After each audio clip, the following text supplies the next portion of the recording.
The Chessmen of Doom by John Bellairs, Chapter 8.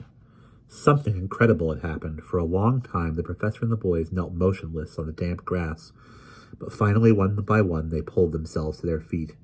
Johnny looked up at the sky where no comets burned. He looked at the dark house that was lost in the shadows of night. Had they all been dreaming? How could burning comets vanish? How could an invisible wall keep them from out of their house? Clutching his arms at his sides, he shuddered and closed his eyes. When he opened them, he saw the professor brushing grass off his pants. When the professor saw that Johnny was staring at him, he straightened up and pushed his glasses straight on his nose. "Well, that was something, wasn't it?" he snorted as he looked around. "Byron, are you all right?" Fergie was standing nearby. He seemed stunned, but when he spoke, his voice was clear and reassuring. "I guess so, Prof," he said as he ran his hands over his arms. "No bones broken, but hey, what do you think happened? I mean, comets don't just go out, do they?" The professor shook his head firmly. "No, they assuredly do not. You can be sure that astronomers all over the world will be having a field day with this one. But come, gentlemen, let us see if we can get into our house." Stepping forward, the professor groped with his hands. He felt nothing but air. Beckoning to the boys, he led the way up the walk to the wide pillared porch.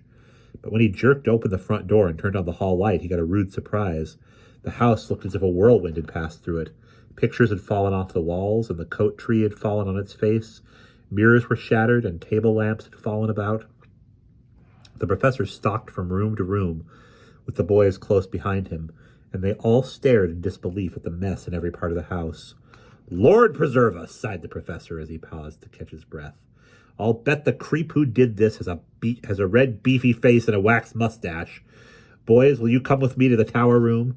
Johnny and Fergie glanced quickly at each other. They felt scared, but they also felt angry and determined. "We're with you, Prof," said Fergie loudly. "Lead on." Without another word, the professor led the way up the main staircase along the upstairs hall and up the narrow, creaky flight of steps that mounted to the tower room.